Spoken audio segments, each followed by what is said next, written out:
श्री स्वामी समर्थ. कधी कधी मन तीर्थाच्या शोधात निघतं, पण देव आधीच आपल्या दारी उभा असतो. प्रवास पायांनी सुरू होतो, पण खरी यात्रा अंतर्मनात घडते आणि एक गुरुवाक्य संपूर्ण आयुष्याची दिशा बदलून टाकतं. ही कथा आहे परशुराम सेवेकऱ्याची. एकदा परशुराम सेवेकऱ्याच्या मनात विचार आला की आपण काशीला जाऊन यावे. त्यामुळे तो श्रींची आज्ञा घ्यायला त्यांच्याजवळ गेला आणि नम्रपणे प्रार्थना केली. श्री म्हणाले, संतांच्या चरणाची मातीच माझी भगीरथी आहे. हे शब्द ऐकताच परशुरामाला समजले की खरी तीर्थयात्रा म्हणजे संतांची सेवा. म्हणून त्याने काशीला जाण्याचा विचार सोडून दिला. दरम्यान चोळाप्पाच्या घरी श्री स्वतः आले होते.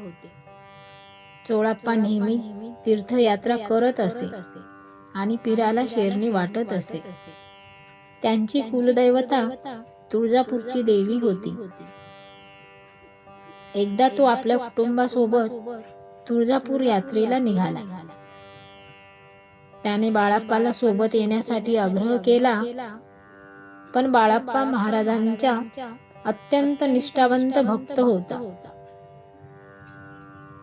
श्रींची आज्ञा घेतल्याशिवाय तो कोणतेही काम करत नसे. बाळाप्पाने सांगितले, महाराजांची आज्ञा असेल तरच मी येईन. मग चोळाप्पा त्याला घेऊन श्रींकडे गेले आणि तुळजापूरला जाण्याची परवानगी मागितली. श्री म्हणाले,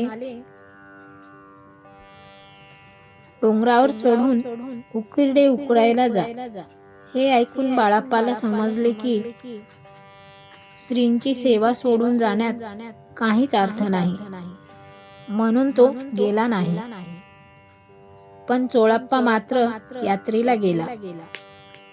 या कथेतून शिकवण अशी मिळते की साधकाने कर्म, उपासना आणि ज्ञान याचा क्रमाने अभ्यास करावा. फक्त दिखावा करून पोट भरणे श्रींना आवडत नसे. श्री स्वामी समर्थ.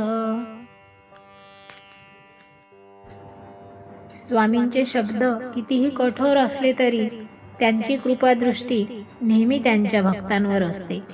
श्री स्वामी समर्थ. अशा प्रकारे आपण 11 वेळा त्यांचा, स्वामी समर्थांचा जप करूया.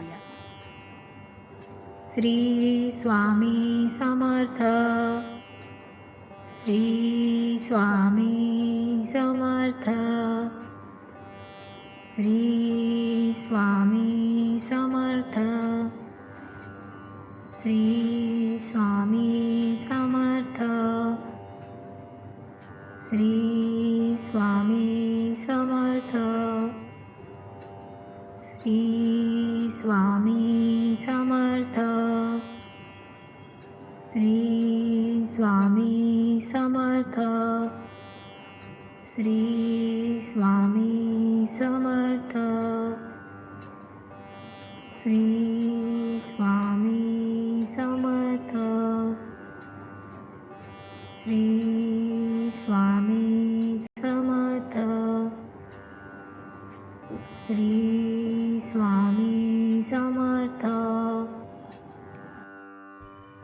स्वामी समर्थांची ही कथा बखर या पुस्तकातून घेतलेली आहे. तुम्हाला जर ही कथा आवडली असेल तर कमेंट्समध्ये श्री स्वामी समर्थ लिहायला विसरू नका. श्री स्वामी समर्थ.